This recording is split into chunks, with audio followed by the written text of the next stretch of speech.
Hey, what's good, self-direct investors? I hope you're all doing great, and I want to welcome you back to my channel.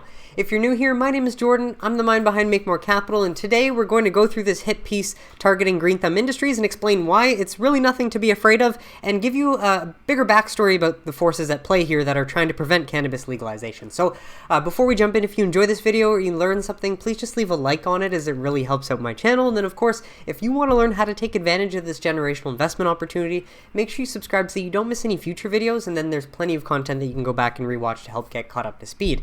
Now, as someone that's been in this industry since 2018, I have seen this before, and that's why I'm able to see through it and kind of call out what I actually believe is going on. So we're going to break through this and kind of recap what this article entails. But just to give you the backstory, Ben Kovler, the CEO of Green Thumb Industries, tweeted this an hour ago.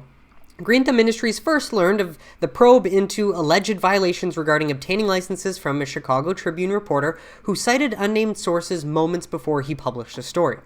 These are unfounded allegations that completely undermine the lengths Green Thumb has taken since day one to compliantly grow our business.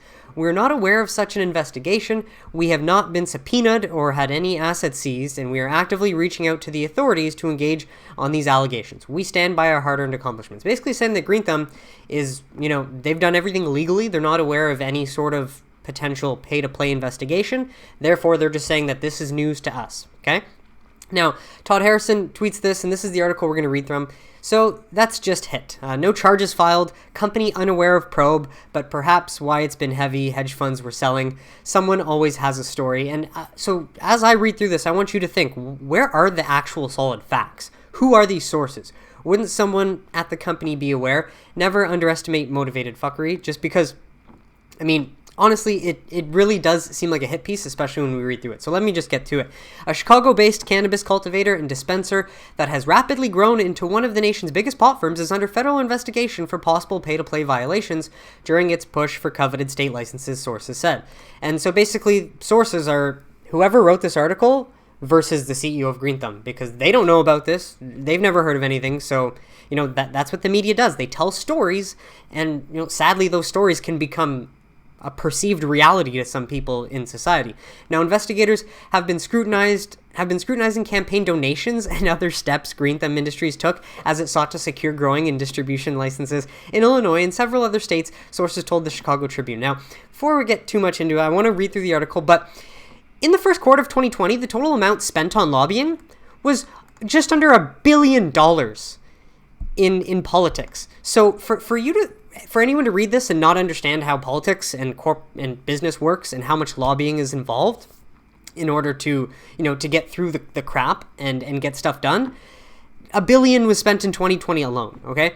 Lobbying in government in general has just continued to increase as corporations are continuously making more money, which is how corporations donate to politicians in order to influence policies that exist and to continue the status quo. That's how politics works, which is why I'm so motivated to invest successfully and make my own money so I can use that money for positive change and for good. And just to give you an example, tobacco last year spent $28 million on lobbying alone. In 2019. Wow, they spent $72 million in 1998. And this is what? Yeah, they're lobbying to try and make sure that they can still sell tobacco to people, even though we know that it kills many people. And just on top of that, that's just another example of tobacco lobbying in 2018. So lobbying is nothing new. This comes from big pharmaceutical companies. Novartis spent $3.6 million. Pfizer spent $5 million. Pharmaceutical Research and Manufacturers of America spent $10 million. Now, just keep these numbers in mind, okay? All of these big pharma, tobacco, they're spending, millions, a good chunk of money. So let's just get back to this article and see how bad what Green Thumb's doing, although it's all legal, really is. No charges have been filed as part of the investigation. Okay, well, that seems less serious, not even serious enough to write an article about it. And a company spokesperson said Green Thumb Industries was not aware of any probe. Makes total sense. Goes with what Ben said. Now, Green Thumb takes compliance very seriously and operates with the highest standard of ethical business conduct. spokeswoman Linda Marcicano said in the email statement, "We are not aware of any such investigation." Now, the investigation is the first Chicago-based federal inquiry to come to light in what's been the green wave of cannabis decriminalization, which has led to an unprecedented scramble for licenses and financial backing, as well as accusations that the spoils have disproportionately gone to the rich and well-connected. Well, if you know anything about business as well, and politics, you need to establish a network. You need to have people that you've built these relationships with over time, and that is how you can get things done, or that is how things can become interfered. It's based on you need to have this network. So it is important to be able to find people that have funding so that you can start your business ideas. That's how it all works. Founded in 2014, GTI Greentham Industries was one of the handful of companies to secure the state's first licenses to grow medical cannabis in Illinois after it was legalized 8 years ago. GTI and other companies already licensed to sell medical pot were in turn given the first licenses for recreational sales when the bill passed in 2018, representing a huge head start in the burgeoning industry. Also, though, they already have medical licenses, so makes sense. It's easy to give the recreational licenses to people that have existing medical because they already have the operations up and running. Maybe that does create monopolies and giant companies that weed out the little person, but fundamentally nothing. I mean, that's how Illinois went about it. And Greentham Industries stands as one of the behemoths of the nationwide cannabis market with more than $500 million in total revenue last year and an estimated market cap of $5 billion. If anyone that's financially literate reads this, they're going to go, wait, they're just trading at a 10x price to sales multiple? I gotta buy. This is a great discount. Now, GTI operates, obviously, if they're educated on the industry as a whole as well. Otherwise, but if you read this and you know what's going on, you're like, yeah, well, that company's still undervalued. GTI operates a patchwork of cannabis growing sites as well as 56 retail stores in 15 states, including 9 in Illinois, according to the online company profile. The company also produces its own line of goods. It's unclear what specific aspects of Greentham's political giving, hiring, or other activities are being scrutinized by federal authorities. The exact time frame and origin of this probe were not known. Then why'd you even write the article? Why? It makes no sense, right? State records show that during the rise, GTI's executives and affiliates have spread cash to a number of politicians as well as political action committee that were instrumental in the marijuana legalization effort, much like how tobacco and big pharma spend to ensure that cannabis doesn't get legalized. And they've been doing it for years. $50 million spent in 2020 alone by pharmaceutical. What do you think they're trying to stop? The cannabis industry from taking over their damn business. Facts, of course. Now, states show that now the company also hired a succession of lobbyists and consultants with deep ties to then House Speaker Michael Madigan. Records show, but it's like they're playing the game how everyone else has played the game, so they can play it better and change it for the status quo, which cannabis is clearly doing. Medical cannabis dispensaries reduces opioid deaths by 25%. I mean, we know that legalizing cannabis reduces youth use, and that's pretty clear in the data. Greentham's founder and CEO Ben Clover is a private equity manager whose ancestors started with Jim Beam Whiskey Empire a century ago. Other early investors in GTI included Ari Levy, the father of Levi Restaurants Groups in Chicago, and Peter Cadens, an entrepreneur and former head of large solar power company Record Show. Okay, so these are two entrepreneurs that Ben Kovler went to and said, hey, I want to start a business to change the status quo for the better and, normalize cannabis. I need funding. So yeah, you go to wealthy people who have money to fund you. That's how you start a new business, right? Now, messages left Monday for Cadence were not immediately returned. Kovler did not immediately comment. Now, the business is, they don't have to comment. There's no reason, there's no justification for them to have to do that.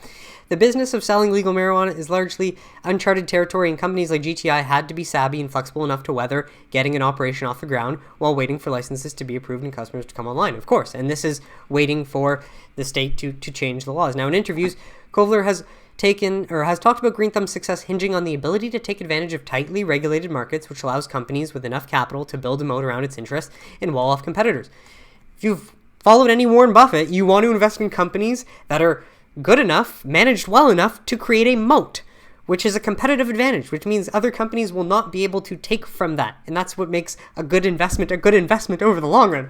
And the effort is beginning to pay off. Earlier this month, Kovler said GTI's revenues more than doubled in 2020, and that this year looked to be an even larger boon, boom, not boon, as legal pot sales continue to surge. And what's funny is that, this has nothing to do with their lobbying efforts. This has everything to do with Americans spending cash on cannabis. In 2019, they spent $12 billion.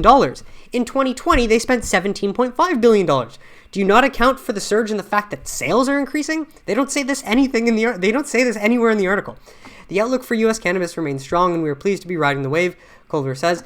Now, Green Thumb's rise also has not been without controversy. In 2017, Kovler was sued by a former business associate, alleging Kovler stole his idea for the company, including the name Green Thumb, after they reached a handshake deal offering him the position of head grower with a 1% cut in future profits. The suit by Carrie Neiman, which was pending in Cook County Circuit Court, alleged Kovler bragging in an early meeting in 2014 that his connections to powerful business people and politicians in Illinois would make them a shoo-in for any licenses they would need. Okay, I mean, we don't know if that's true or not.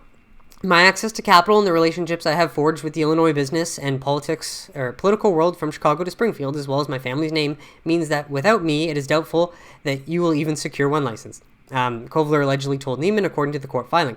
Kovler has denied the accusations. Court documents show. Reached by phone Monday, Neiman declined to comment. So, I mean, that's why America lives on the innocent until proven guilty, because you need to prove them guilty. Otherwise, there's just nothing illegal here. I mean, Ben Kovler can be as cocky as he wants if he's intelligent enough to make this happen. And, over the years, he's created Green Thumb Industries, which was his plan. But there's just nothing illegal in that. And when Kovler founded GTI in May 2014, then Governor Pat Quinn's administration was still in the process of drafting exactly how the program would work and months away from accepting applications from potential growers. To help push the cause in Springfield, Kovler hired a succession of lobbyists and consultants. Among the early people brought in was Michael McLean, one of Madigan's oldest confidants, who told the Tribune at the time that he acted only as a consultant for GTI because he feared lobbying government officials would hurt the group's chances. It's just so oh my god, look what Green Thumb's doing when every other industry in the world has been lobbying against cannabis because they want to protect their business interests. It's just I guess that they're appealing to the everyday reader of this who might not understand this, but it's just, oh my gosh, it's such a sad effort to try and degrade cannabis, which is false information. McLean has said he registered as a lobbyist only to ensure his involvement within the group was transparent. We wanted to go beyond the letter of the law. We didn't want any sense of impropriety, he said. McLean has since been charged with the U.S. District Court of unrelated bribery conspiracy charges, alleging he orchestrated a scheme to steer payments from utility giant Commonwealth Edison and Madigan connected operatives in exchange for the Speaker's help with legislation. He pleaded not guilty. Does this have anything to do with Green Thumb Industries? Nothing.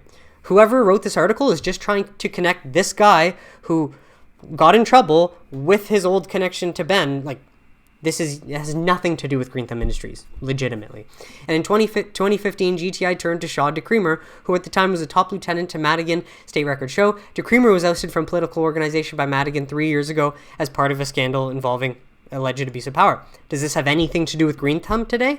No. They're again just taking some guy from the past who apparently got kicked out of a political organization who could be connected to Green Thumb from 2015. Has nothing to do with Green Thumb's ongoing operations and their legal activities.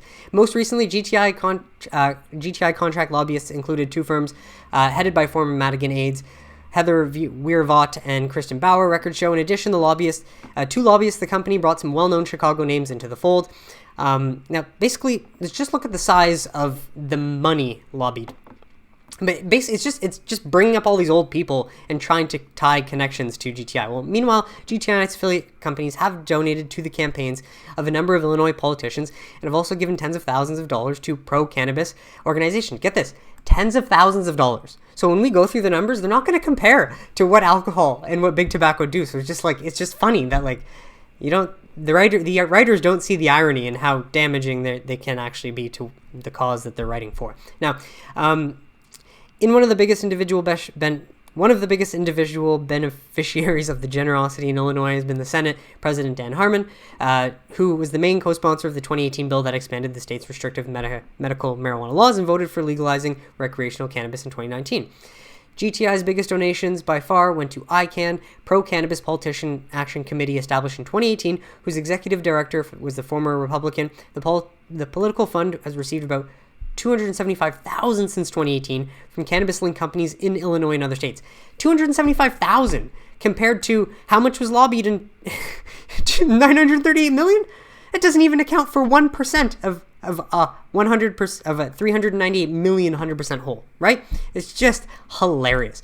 Althoff could not be reached for comment. Two of the first companies to give political funds are, look, 22,000, 16,000, 60,000, 50,000, 1,000, 75,000. This is not even worth reading because this is just such a joke.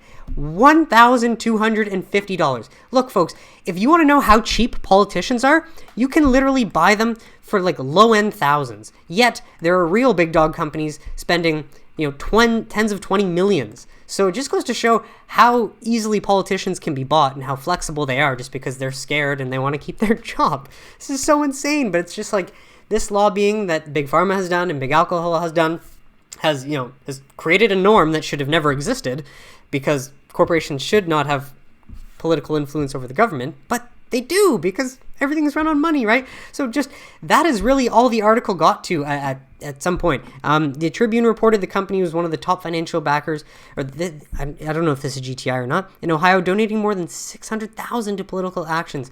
$600,000! Again, nothing compared to what other massive multinational companies are investing in politicians. In New York, which is on the verge of passing, that's not even a... Okay, we'll get to that. In New York, which is on the verge... Okay, so lastly, state campaigns financing records show the company has donated directly to politicians in numerous other states where it holds licenses, including New Jersey, Connecticut, and Maryland. Yes, that's how the game is played. So for cannabis to become normalized, they have to play the game the same way everyone else is playing the game so that they can eventually beat it again and, make the status quo a little bit better, and that's what they're doing. In New York, which is on the verge of passing a law legalizing recreational pot, green thumb already has positioned itself as a player in what surely will be one of the country's biggest markets. So, wow, this is just basically an ad for how effective Green Thumb Industries is with their capital. They do not spend nearly as much as other big companies, and they're getting stuff done. In 2019, GTI paid $60 million to buy out a local company and secure one of the state's medical marijuana licenses. That's completely legal. This is the stupidest article ever. Jason Meisner, you are a shill. Ray Long, you are as well. And one of the only 10 license holders in the state with a population of approximately 20 million, this acquisition is firmly in line with our strategic goal of entering highly regulated markets to manufacture and distribute cannabis at scale. So, through and through, there's just really no evidence to any sort of illegal activity. They're basically just highlighting what Green Thumb does at a very small scale that all of these other industries have been doing on a large scale. So, I know this is not very organized, but once I saw this article, I just Googled and tried to find whatever I could to help show everyone that this is always ongoing. Tobacco has over 285 paid lobbyists. Look how much every tobacco company pays. The top 5 are paying over $1 million each. So, this is just nothing new. Who's behind this? We don't necessarily know, but I want to introduce you to the biggest piece of human garbage in the United States of America, Kevin Sabet. He's a former 3-time White House Office of National Drug Control Policy Advisor, having been the only person appointed to that office by both George W. Bush and the Clinton and Obama administration. Now, if you watch my series Reality Check Cannabis in 2020, you'll know that in the 80s and 90s, the Bush family were the largest investors in Eli Lilly and other pharmaceutical companies that, happened to create this opioid epidemic. And what do you think happened to them for being large shareholders in these companies and keeping cannabis illegal? The Bush family not only got in power once, but twice. They got to invade Iraq to get as much oil to, continue being on top of America. This is all factual information. So, first of all, the fact that Kevin served in the George Bush and the Clinton administration just goes to show that this man deserves no power going forward because clearly they don't drive influence in the right direction. And so he founded SAM, which is the Smart Approaches to Marijuana. That's what it's called. SAM stands for Smart Approaches to Marijuana. He is the quarterback of the new anti-drug movement, and he's the prodigy of drug politics, something that should have never existed, and that, should obviously be obsolete. Now, he was also, here's the point, though. He's very educated. He's gone to Yale, and apparently he has a PhD, but it's for social and political studies, where it's just dude, we know that We've been lied to about cannabis, and all we need to do is get it out of the Schedule 1 so we can actually learn about it. And your stupidity and your ignorance in just wanting money as opposed to what's good for humanity is one of the big drivers. So, but yeah, he created the Smart Approaches to Cannabis in January 2013 and has since emerged as a leading opponent of cannabis legalization in the US. Now, this is what's interesting. When you go to their website, where does our funding come from? Yeah, bullshit. I mean, I'm going to just keep digging and trying to find what I can. But Sam claims our work on educating the public and policymakers alike on the harms of marijuana use and marijuana commercialization, smart approaches to cannabis, preventing another big tobacco. So they're playing the same game that big tobacco and big pharma played in order to try and trick people into thinking that prohibition or ending prohibition is not the smart approach. Where it's just like, dude, the data stacks up against you. We've been through this so many times. Like, are you kidding me? So, and the importance of science-based drug policy. We can't make any science-based drug policy around cannabis until we find out the positive benefits. So if you would get out of the way so that we can deschedule it and actually do that, we would have science-based evidence in order to make effective policy. And I'm telling you, the whole drug concept and criminalization, it just has to go because clearly it's never worked and can only be accomplished by partnering with individuals like you. Yeah, right, Sam. We receive no funding from alcohol, tobacco, opioid, and prison industry, unlike pro-legalization supporters who are heavily funded by big tobacco, pharmaceutical interests, big alcohol, and a few billionaires whose goal is to legalize all drugs. Oh my goodness. So it's just funny that they say this. They can say this all they want. It doesn't have to be true. This is just the image that they want to portray. Now, we go through some of these articles, and again, I apologize that this is messy. I will try and make like a bit more of an actual effective report on all of this once I can gather more information. But just for example, the NMI, which is the National Marijuana Institute Resources page,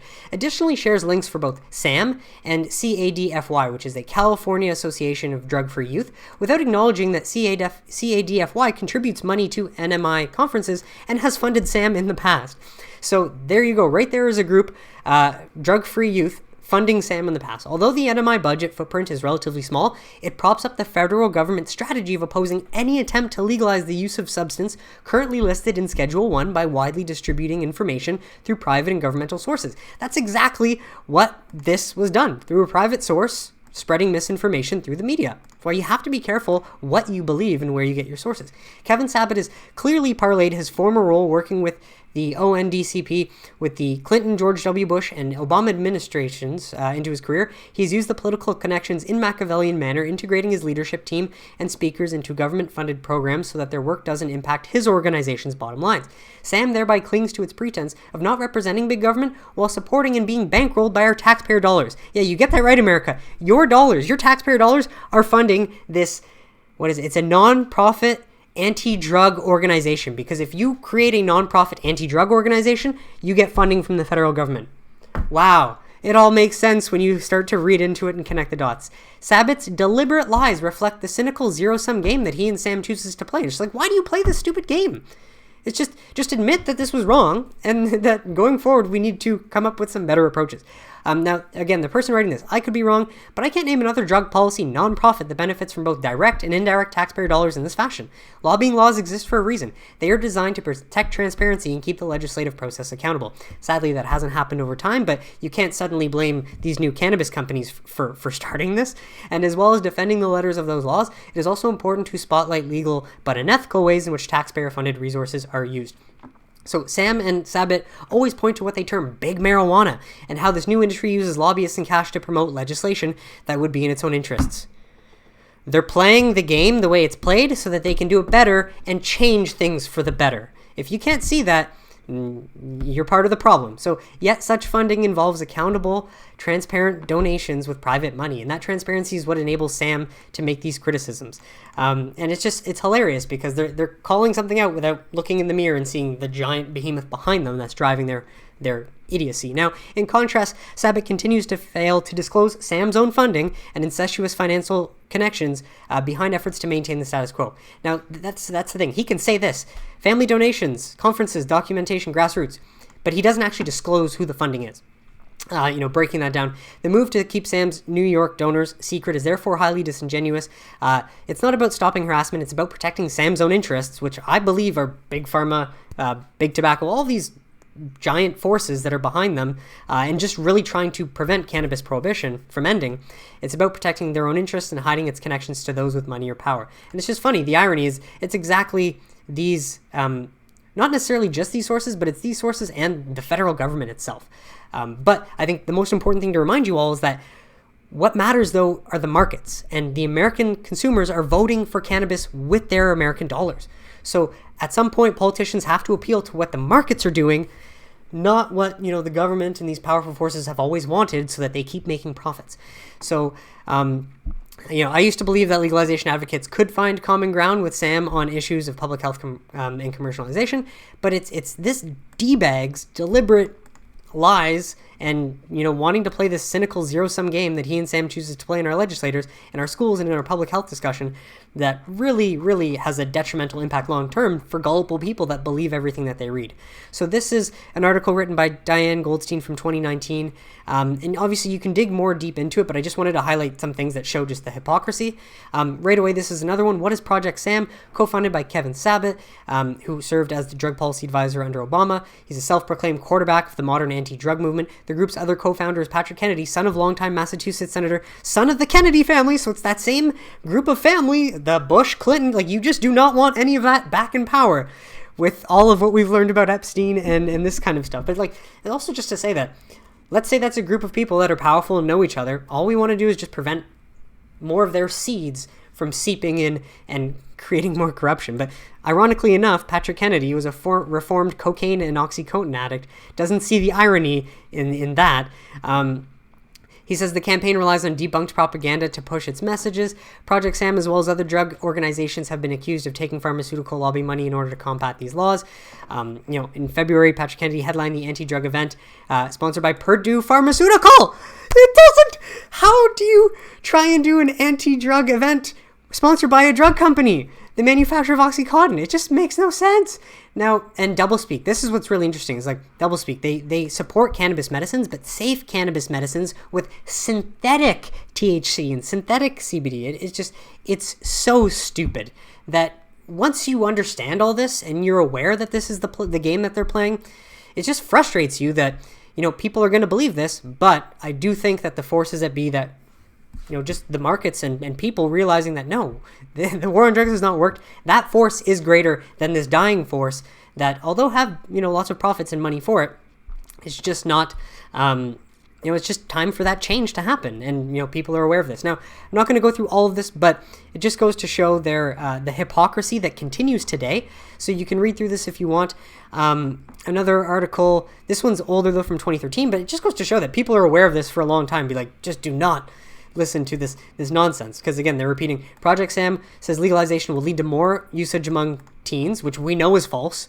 We know that's absolutely false. And just to bring this up here, because I have it from something else, teen use of cannabis drops in states where it's legal. I just had to pull that up because I literally commented on Kevin Sabet's Twitter. You moron, we have the data. Stop this nonsense. Project Sam tries to make cannabis look bad. We just don't know anything about cannabis, and that's why we're trying to deschedule it so that we can research the positive effects. Rolling Stone calls Sam a bunch of hardened drug warriors. Project Sam wants to continue the prohibition of cannabis. And that's what they do. So, and meet the 5 biggest enemies of cannabis legalization. Now, just to point out this, another older article, and I do, again, apologize for the messiness. I will try and do some better research and put out a full report video on this. But so basically we have Sheldon Adelson, who's a very wealthy man, Las Vegas Sands Corporation. I think he's a billionaire. But besides being known as the man for having Republican presidential candidates fly out to kiss his ring in hopes of getting some of his $30 billion to fund their campaign, yeah, that's how messed up the world of politics is. If you choose to get into it, Sheldon Adelson has spent mountains of money to defeat cannabis legislation. Adelson is the CEO of the casino company Las Vegas Sands Corporation. Has funded 85% of the campaign against medical marijuana in Florida last year. The man spent over $5 million alone. So these numbers, $5 million compared to the small numbers of thousands that Green Thumb is even doing just to get what they need done, just tells me that Green Thumb manages their money way better than these massive corporations. But nonetheless, the second person right here, Kevin Sabet. There's no picture.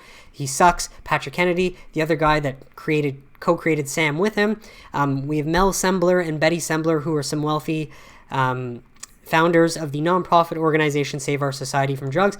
And I mean, look, we don't know what the cause is, whether these people are just uneducated or whether they are delusional and they really believe cannabis is bad while, never having tried it themselves.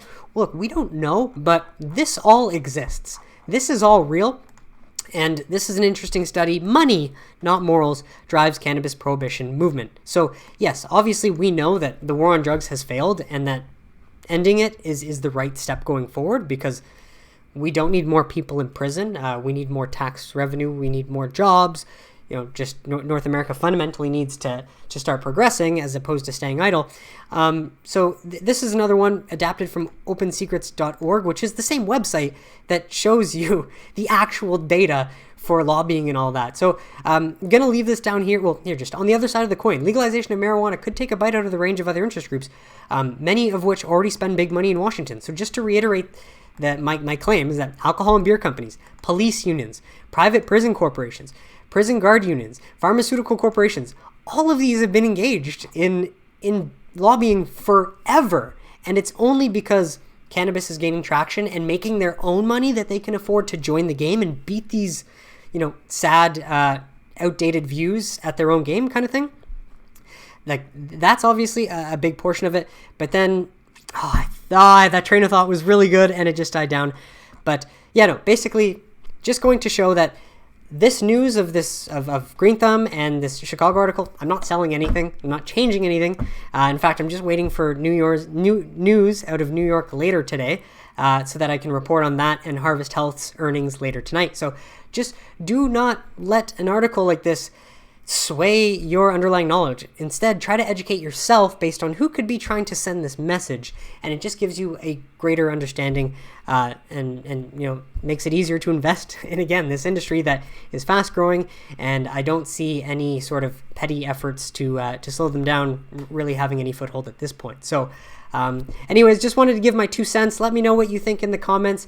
And again, I do apologize for this being messy, but any source I referenced will be below so you can check those out for yourself. And yeah, I do encourage you to do your own research, because it's only from doing your own self-education and really trying to connect the dots yourself that you can kind of, invest with confidence and not buy into these random headlines that are meant to scare you out of your shares.